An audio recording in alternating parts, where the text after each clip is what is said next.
Tell me, where do I go in between the highs and lows? Somewhere in the middle, somewhere in the middle.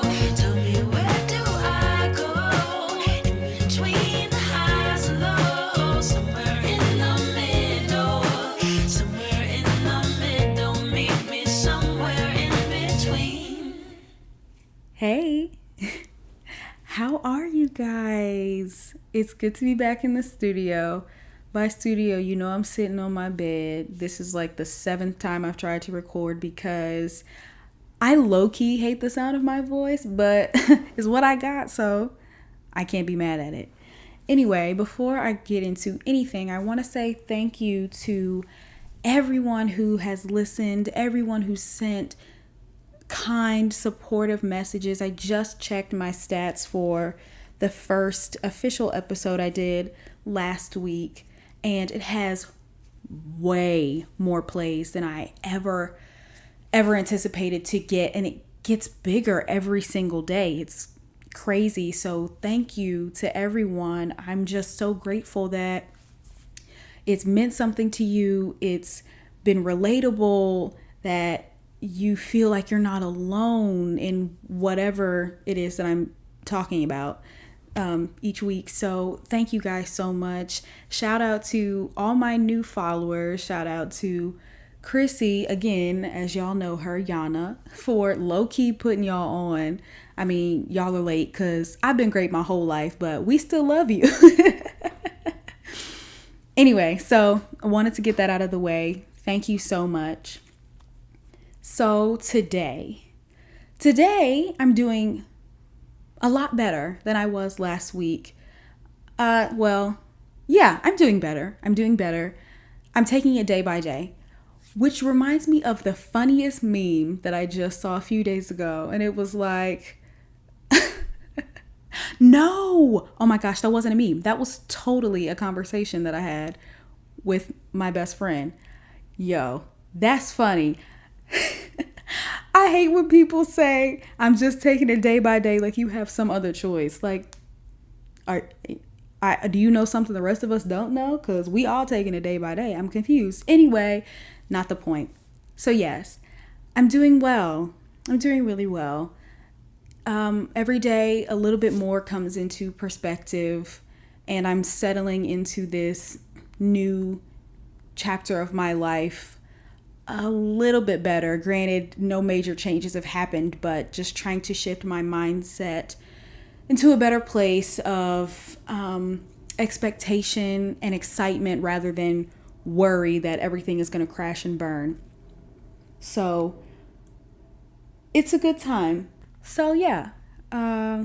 Anyway, I want to talk about what I'm calling defense mode versus solitude. And that kind of ties into what I was talking about last week about letting go, but this is kind of, we'll call it the next step, right? So, defense mode versus solitude. What I mean by that is when you are hurting or in a place of trying to heal, or you have been hurt and it's been, years, and you feel as though you've worked toward that, what is the next step? What happens when somebody new comes into your life? How do you go about that? How do you go about opening up again? Which for me is very difficult.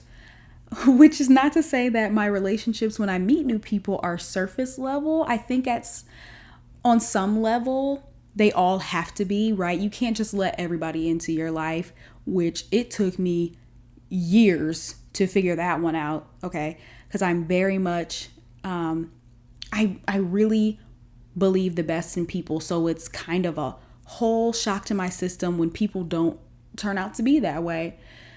And, hurt people. And that is really a word. Hurt people.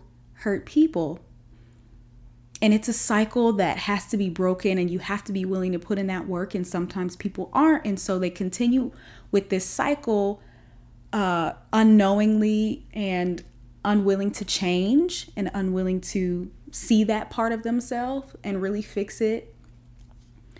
So anyway, defense mode versus solitude. Everybody handles this differently. Some people go from person to person. Some people shut down completely. And I feel as though I'm on that end of the spectrum.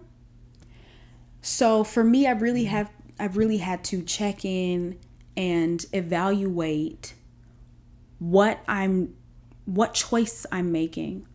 Am I being cautious? Am I being wise? Am I taking time to get to know people in any way, relationship, friendship, co-worker, in any way? Am I really examining everything and then making a choice? Or am I just shutting people out because they remind me of so-and-so, or this looks like something I've seen before? And it's a fine line of knowing which choice you're making. And for me, I am so good on my own. It's interesting when people say, oh, I don't know how to be alone. I don't know how to be alone after so-and-so. And it kind of catches me off guard a little bit because it's just something I've not been able to understand, because I'm so good by myself that it's almost more shocking when I find myself becoming dependent on someone else's space in my life.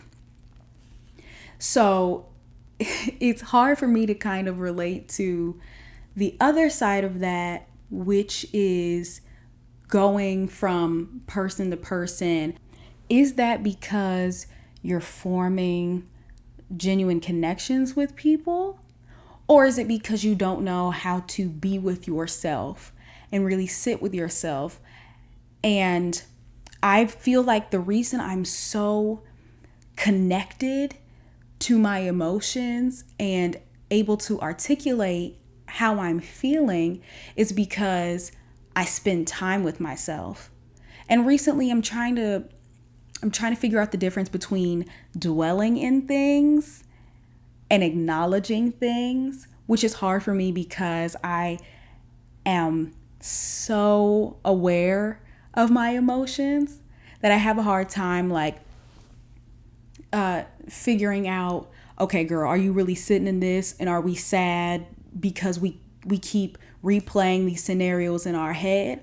Or are you sad because that's genuinely how you feel and you're processing information, trying to figure out what the next step is and trying to heal? It's a fine line. And I feel like people don't spend enough time really understanding their emotions and why they do the things they do. And when you don't do that, you're not giving yourself the time and the space to really examine you, your actions, and how your actions affect the people in your life. And when you do that, you're able to have really meaningful and fruitful relationships with people because you've taken the time to examine the part that you play in them instead of playing the blame game and pushing everyone away, thinking that you are not a common denominator in some of the issues that arise. And it's just something that I want us to think about for this week or whenever it comes up. Are you running away from the potential and possibility of letting people back into your life, letting new people into your life for fear of being hurt, of being disappointed, of things going bad, of losing someone? Are you running away from that? Are you running away from examining yourself and spending time with yourself because you aren't comfortable really being alone? Why aren't you comfortable being alone? I know for me, I personally love it because I have so much space. I have room to mess up. I have room to grow. I have freedom. And it's not that you don't have those things with someone.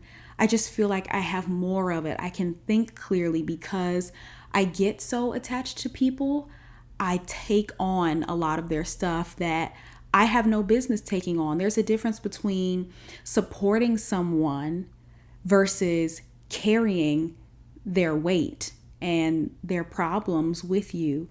And I struggle with that. And, that's okay to some degree. I mean, it's definitely something to work on, but I personally love the space that I have because I enjoy my own company. I am constantly in awe of the things that my brain can do. And it's not that I think that I'm some genius because girl, math and science, we're not friends by any means.